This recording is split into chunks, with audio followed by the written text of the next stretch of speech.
আমার খুব কাছের মানুষকেও কাছ থেকে আমার নামে নিন্দা করতে শুনেছি। তারপরেও আমি চুপ থেকেছি, কারণ আমি আমার দায়িত্বর কাছে বন্দী। কেউ যদি এটা আমার দুর্বলতা ভাবে, তো এটা তার ব্যর্থতা। কারণ পারিবারিকভাবে ওই শিক্ষা আমাকে আমার বাবা মা কখনোই দেয়নি। তারপরে যেটা পাইতেছি ওইটা মানুষের কাছ থেকে শিক্ষা।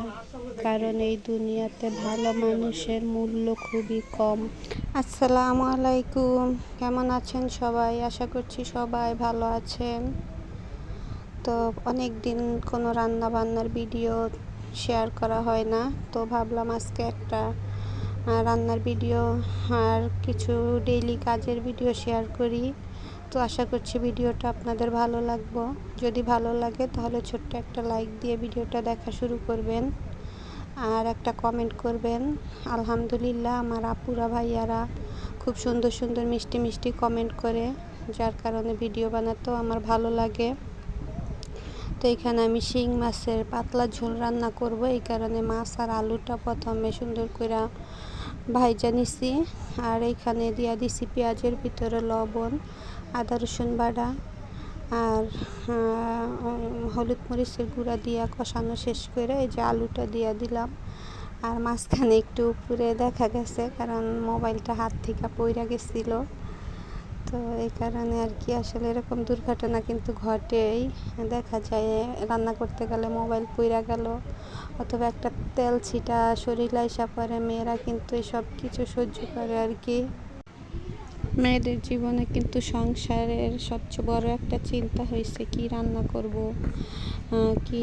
কি দিয়া কি রান্না করব, কিভাবে রান্না করব। তো এই চিন্তাটা না থাকলে মনে হয় মেয়েরা একটু ভালোই সুখী।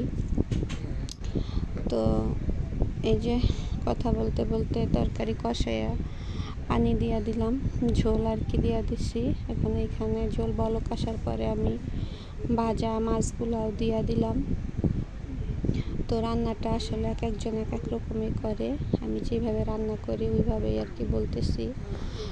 মনে হয় সব মেয়ে মানুষের বিয়ের আগে রান্না বান্না না করলেও বিয়ের পরে রান্না করে, আর করতে করতে শেখা যায়। তো রান্না তো শেষ পর্যায়েই। আর এইখানে বৃষ্টি, এত পরিমাণে বৃষ্টি, প্রতিদিন বৃষ্টি। তো বৃষ্টি হলে কী হইব, যেহেতু ঘরে বাচ্চা আছে, কাপড় তো অনেক, তো ধুইয়া ফ্যানের নিচে শুকায় সব এক জায়গায় জড়ো করা হয়েছে। এখন এগুলা নিয়ে বসছি আর কি, ভাজ করব।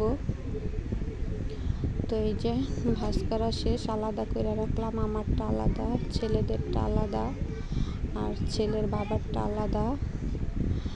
তো এখন যার যারটা তার জায়গা রাখবো। এই যেগুলো আমার হাজব্যান্ডের, আমার পাঞ্জাবি, যেহেতু কালকে শুক্রবার গেছে, পাঞ্জাবিও ধুইয়া তারপরে সুন্দর করে ভাজ করে রেখে দিলাম। তো ভালো থাকেন সবাই। আসসালামু আলাইকুম।